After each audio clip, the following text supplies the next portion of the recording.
Hello and welcome to the Insider's Guide to Winning Government Contracts. In this class, I'm going to be talking about a pathway to building wealth in the government market. This is something that's tried and true. It's worked many times with many different clients and different industries. It'll work for you as well. And we're not going to really be able to dive deep on any of the steps in this pathway, but I'm going to reveal the complete pathway to you. And there'll be follow-on classes and things that'll go more in depth on those if you'd like to participate in those. But as it says here, this is 7 proven steps to successfully leveraging the government market. And again, I've taken many companies through this. My name is Rick Porterfield. My website is federalpcs.com. That's Federal P as in Paul, C as in Charlie, S as in Sam, excuse me.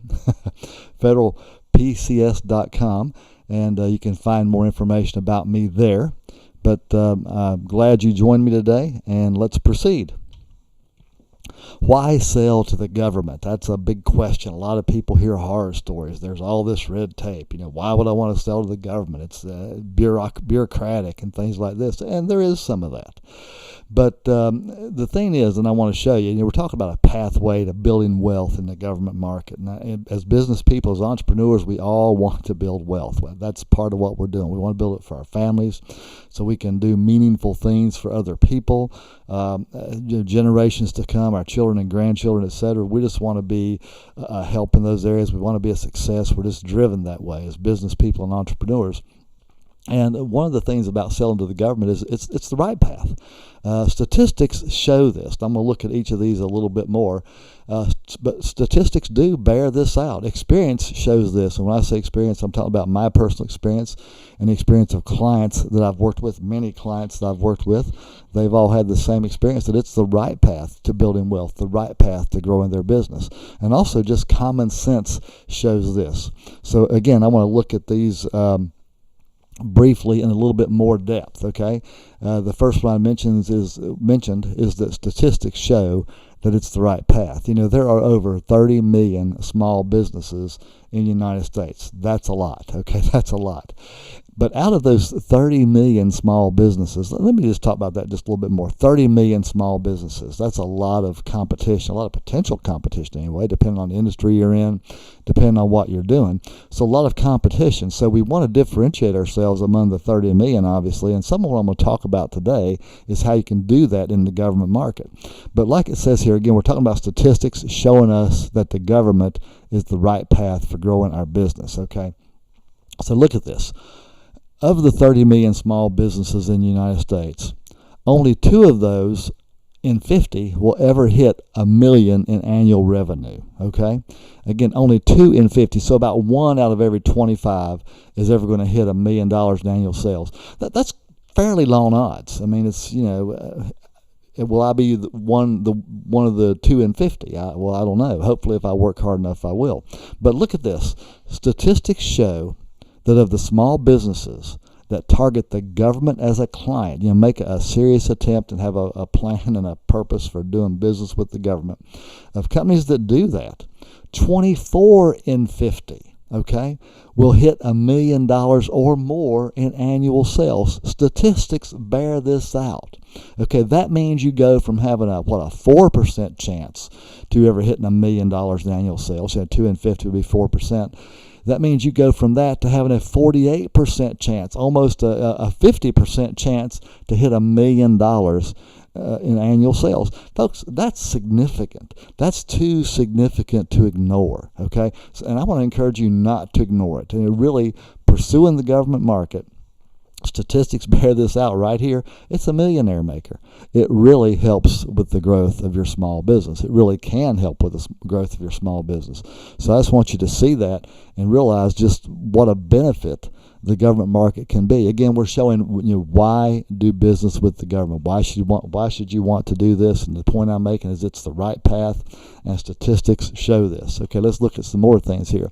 Experience shows this as well. And again, when I say experience, I'm talking about my personal experience and the experience of many clients I've worked with. That experience shows it's the right path to increasing your revenue, building wealth. Okay, there's wealth to be made, wealth to be built in the government market. And I've worked with hundreds of clients. and dozens of those are now millionaires. Okay, and this is real. This is no joke. Again, I've been involved with government contracts since the early 1980s. I've been in business for myself since 2001 as a consultant, and I've worked with hundreds of people, and literally dozens of them are now millionaires. And these are just the ones I know about. I haven't kept in contact with everyone, but just a couple of examples. There was a construction contractor in Virginia. Okay, when I first met him, this was probably 12 years ago now. He was doing about $150,000 a year. He was interested in pursuing the federal market. He now does about $33 million a year. Folks, that's tremendous. Again, that's too significant to ignore. Okay, there was a supplier in Florida, and these guys have actually become fairly good friends of mine now. But there's a supplier in Florida. This individual supplied hardware and safety supplies to NASA and to the Air Force. They went from doing about $800,000 a year. That's pretty good, right? Supplying hardware and safety supplies. But they went from about $800,000 a year to over $12 million a year. And I could go on, and I'll mention a few other examples and tell a few other stories as I go. There was another company in the Florida Panhandle that was doing about $500,000 a year. I worked with them, and within 2 years, okay, so let's just say they called me this year. Okay, this year they're doing $500,000. I worked with them, helped them get some things aligned to pursue the government market. Then in 2 years they did $17.5 million. Okay, and again, I could go on, but that's just the impact that pursuing the government market and doing it right, doing this pathway that I'm going to be talking about today. That's the impact it can have. Okay, let me just mention this too. I said earlier that it's a millionaire maker. The thing we need to understand is just the size of the federal government. It's too big to conceive, really.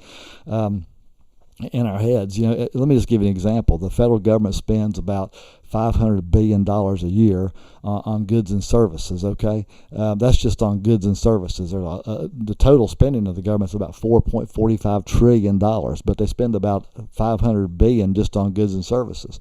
So just imagine this, if you would. If you held a stack of $1,000, let me say, if you held $1 million in your hand, okay, stacked up as $1,000 bills, that'd be 1,000 $1,000 bills. So that would be a stack of thousands about 4 inches high. Okay, so that's a lot of money.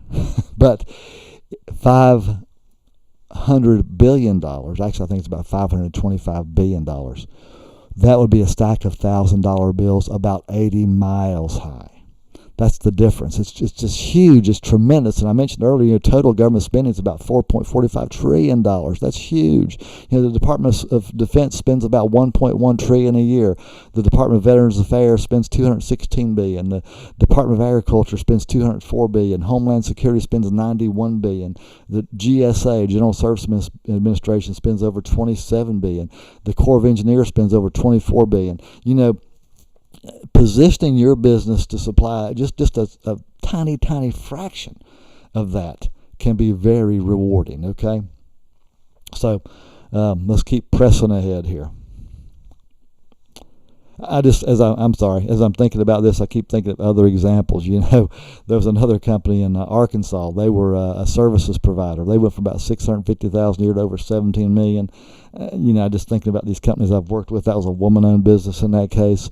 It doesn't matter your race, your gender, education levels, all this stuff really aren't that big a deal here. If you'll follow this path, it'll work for you. If you'll work it, it will work for you. Let's keep going. Okay. Common sense also shows it's the right path. Consider this. The government pays its bills. Have you ever worked for a company and it took months to get paid? I just had that happen to me. I worked for a company. I did some work back last year. It's now February of 2020. I did some work for them last year. The money finally hit my bank account this morning, and I'm glad for that. But you know what? It could have been paid a whole lot sooner, and the government does pay sooner. And there are occasionally those clients who don't pay at all. You've probably dealt with them. The government actually has prompt payment clauses in their contracts. They have to pay you by regulation, by contract agreement. They have to pay you promptly. Okay, there are preference programs for small businesses and minority-owned businesses and woman-owned businesses. The government doesn't put solicitations out unless there is funding available to buy that, okay, to pay for that. So the money has to be there before they sign the contract. They're not speculating and hoping the money will be there. It's there. And again, the government pays its bills usually within 30 days. There are preference programs to benefit the small businesses like me and you. It's a level playing field. I mentioned the preference programs. They actually have goals for awards to woman-owned businesses and veteran-owned businesses, and we'll talk more about this shortly. But they have goals for awards to these firms. There are goals for awards to minority-owned businesses. There are various certifications you can get, and even levels of certifications. For example, there's a veteran-owned business certification, and then there's a service-disabled veteran-owned business certification. There's a woman-owned business certification, and there's an economically disadvantaged woman-owned certification. And again, we'll talk about those shortly. The solicitations are open. It says right there. That means you can't be excluded. Sometimes if a private company is soliciting bids for something, they'll say, okay, well, we're going to let Mary and Todd bid on this, but we're not going to let Joe and Sam. That's their option to do something like that. It may not be good business, but they can do that. And the government doesn't do that, though. If they can do a set-aside like for small business, but every small business can bid on that. They can do a set-aside for woman-owned small business, but every woman-owned small business can bid on that. They can do a set-aside for minority-owned business, but every minority-owned business can bid on that. They can't pick and choose, okay, we're going to let these guys bid and those not, okay? So they're open solicitations. You can't be excluded. And also, it's the largest customer in the world. I mentioned earlier about the stack of $1,000 bills, like 80 miles high would be the $525 billion a year they spend on goods and services. They spend over $4 trillion a year just total. It's tremendous. It's too big a customer to ignore. And again, the statistics, the experience, the common sense all show that it's the right path to pursue in building your business and increasing your revenue. You can win government contracts. You can do it. You can win them. I'm showing you the path right here. It's the right path. You can build wealth for your business, your family, your interests. You can build wealth for these things. For other people who you're employed by. You can be a benefit to them by pursuing this government market. Something else, you don't have to know it all. You really don't. There's consultants like me, and I'm not just trying to sell my services here, but there are consultants like me and others. There's lots of information available now on the internet. You can just Google, how do I sell to the government? This webinar and others I'm going to do are going to be inexpensive and very beneficial, very practical because they work. We've done them. So you can do this. So think about these benefits. It's just a good idea to pursue the federal government market. You can do this. You can succeed. So again, I want you just to be assured that it's the right path. So let's keep going. Okay. So here again, the path to building wealth in the government market. Well, there are steps along a path, right? And step one is decide what you will sell. I've had companies come to me before. When I was with the government years ago, back in the 80s, I was with the Air Force and was in procurement there. And I'd have companies come to me and they wanted to sell the Air Force, wanted to sell to us. And I'd say, well, what do you sell? And they'd say, well, what do you need? And that tells me that they don't really sell anything. They're just trying to, they're just trying to make money. And, I encourage people to decide what you're going to sell. I've got it listed here, a jack of all trades equals the master of none. I think, Benjamin Franklin or someone said that. But it's true. If I try to do everything, I can't do anything, basically. I think about, the people that we recognize as some of the wealthiest in the world today, such as Bill Gates, who obviously is, chairman of Microsoft, founder of Microsoft. He wasn't a jack of all trades. He focused on the computer industry. I think about the Bechtel family. Maybe you've heard of Bechtel Construction. Well, the Bechtel Construction is owned by the Bechtel family, and they focused on construction. So they got focused. They knew what business they were in. So if you're going to succeed, you need to know what business you're in and pursue that, okay? So don't try to be a jack of all trades. Ask yourself, what do you sell? Don't ask the government, what do you need? You decide what you sell. The government's so big, they're going to, if you sell light bulbs, they buy them. If you sell toilet paper, they buy them. If you sell concrete work, they buy that. If you sell windows, they buy that. If you sell information technology and computer type services, they buy that. Whatever you sell, I promise you, they buy. If you sell paper products. They buy that, okay? They buy all tables, whatever it is you can think of, they buy it. Office furniture, just I could go on and on and on. They buy what you sell. I tell you, I have companies, this happens fairly often. People will call me up and say, well, what business can I go in that'll make a lot of money? And I'll tell them, you're asking me the wrong question. And they'll say, well, what do you mean? And I'll say, well, ask yourself this. What would you do for free if money were no object? What do you love to do, And then what's in your heart, basically? And now this sounds like pie in the sky and touchy-feely stuff, but it's not. And I'll tell you why if you'll listen to me. If it's something you love, if it's something you enjoy, you won't mind learning more about it. You'll constantly be educating yourself, learning more about it, which will mean you're going to be the best or one of the best, okay? And I'll tell you, there's always room at the top. There's always room for the best. And if you're really good at what you do, you're going to be a success at it. If you get into a business that you hate, now I've seen a lot of people do this. If you get into a business that you hate, you're not going to want to learn about it. You're not going to be the best. You're going to be mediocre at best, probably one of the worst, and you're going to fail. So find out, what would I do if I could do it for free? If money weren't an object, what would I do? And then think, okay, how can I make money doing that? Everyone has an answer. There is an answer for you. You might need to think about this. You might need to study on this, but it's there. Maybe ask your friends, what do you see that I just enjoy doing? I mean, sometimes that helps people to get a third-party perspective. Everybody has an answer. And if you'll figure this out, you have a gold mine, okay? Look at this right here. We're still talking about deciding what you sell. This is a graph to help you understand what I'm talking about. There's the two circles here. One circle is what you do if money were no object. That's that thing that's kind of, burns in your heart. I know a guy who actually, he fishes and camps for a living, believe it or not. And the way he does that is he tests fishing equipment for fishing manufacturers and writes reviews. He tests camping equipment for camping manufacturers and writes reviews, and they pay him. They give him all these free products and pay him to do that. What would you do if money were no object? And what you can do to make money. How do you take this thing you love and make money with it? And where those two circles join, there's the sweet spot. That's what you do in what you love in order to make money. Like the guy I was talking about that does the camping and fishing, and he does some other things too. He tests tree stands for hunting and different types of things like this as well. And he's making money doing that. He's like sort of a freelancer out there doing this for various manufacturers of these products.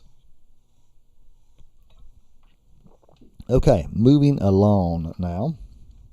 Step 2 is get registered. Okay, we're going to kind of get into some of the more meaty items here, so don't get lost in doing this. There's a few registrations you need to get in place. And again, this is the pathway I've taken people through time and time again to help them build wealth in the government market, to help them succeed in the government market. The first step there was decide what you sell. The second one's right here.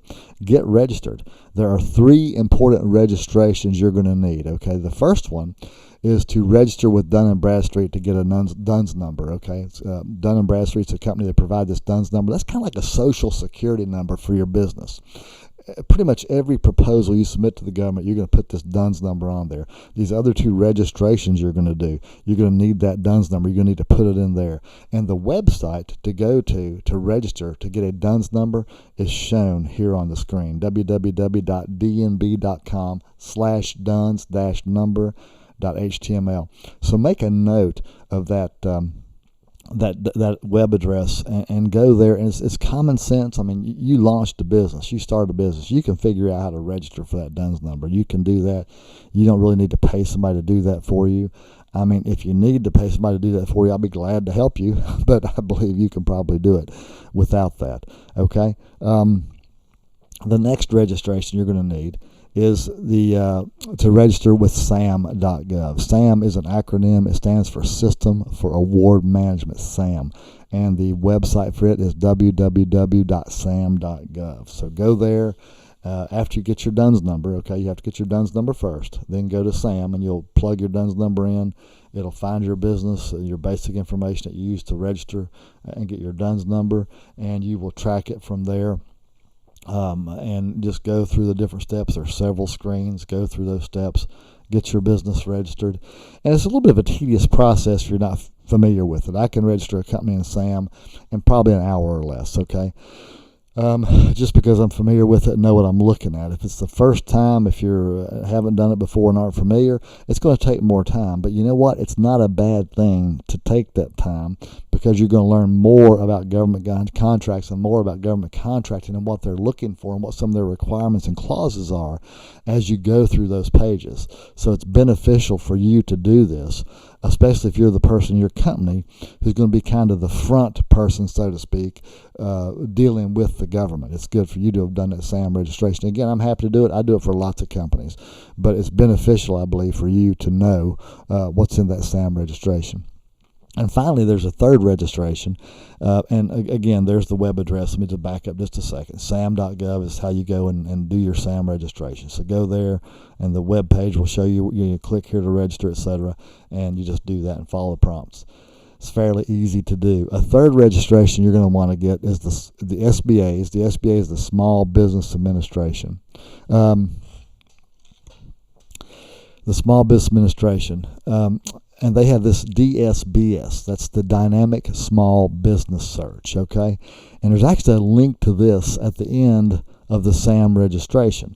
So if you go to the end of the SAM registration, is going to give you the option there to complete your SBA DSBS registration, and you can do that there at the end of SAM. So those are three important registrations. These are really prerequisites to everything else we're going to talk about. That's why it's the second step, and you can't skip the second step and jump to the third. You really can't skip the first step and jump to the second, okay? These are the steps you need to go through to make this happen. So I just want to encourage you to go get those three registrations. I mean, do it now, As soon as you finish this webinar, if you haven't got your DUNS number, go get it. And it may take a day or so for your DUNS number to kind of get seen in the system, so that when you go to SAM and register, that SAM will see your DUNS number. A little bit of lag time in there, but as soon as you are able to register in SAM, you'll be able to go ahead and immediately register in the SBA's DSBS. And one of the great benefits of registering in SAM and in the DSBS is those are searchable by government contracting officers and also by other businesses who are interested in doing business with small businesses or minority owned or whatever. So you can do that, okay? And they can find you there. Let's keep moving. Again, I mentioned this earlier. We're still talking about registrations here. They're not particularly difficult. Most people can do these themselves. Much of it does seem like a different language. It'll talk about NAICS codes, PSC codes, clauses, and all these things. But as you do these, this is actually one of the benefits of doing these registrations yourself. You begin to learn this language. Okay, as you immerse, like if you went to France, the best way to learn a foreign language is if you immerse yourself in that culture, you begin to learn that language. Well, as you do these registrations, you'll begin to immerse yourself in this government culture, and you begin to learn that language, and it's not so foreign to you. NAICS codes, etc., PSC codes, clauses, and again, there's help available if you need it. There are Procurement Technical Assistance Centers, PTACs, people call them. It's an acronym there, and there's a website there where you can go search and find the PTAC nearest you. The website is www.aptac-us.org. And there's us, federalpcs.com. We can certainly help you with these registrations, and there are other sources of help as well, okay? My good friend Ray, sometimes these PTACs can be luck of the draw if you get a good one or not. I had a friend, Ray Blevins, who he was the manager of a PTAC, and it was a very successful, and he was very sharp, and they helped the region around them bring in, it's like $76 million a year or something that they helped companies just in their clientele win each year. It was awesome what they did there. So some of them will be very helpful, some of them aren't. So you just need to kind of see what you have available in your area. Okay, let's keep trucking. Step 3 is get certified. Some businesses qualify for special certifications that open doors, okay? And I want to encourage you, don't confuse registrations and certifications. They're different. Registrations are do it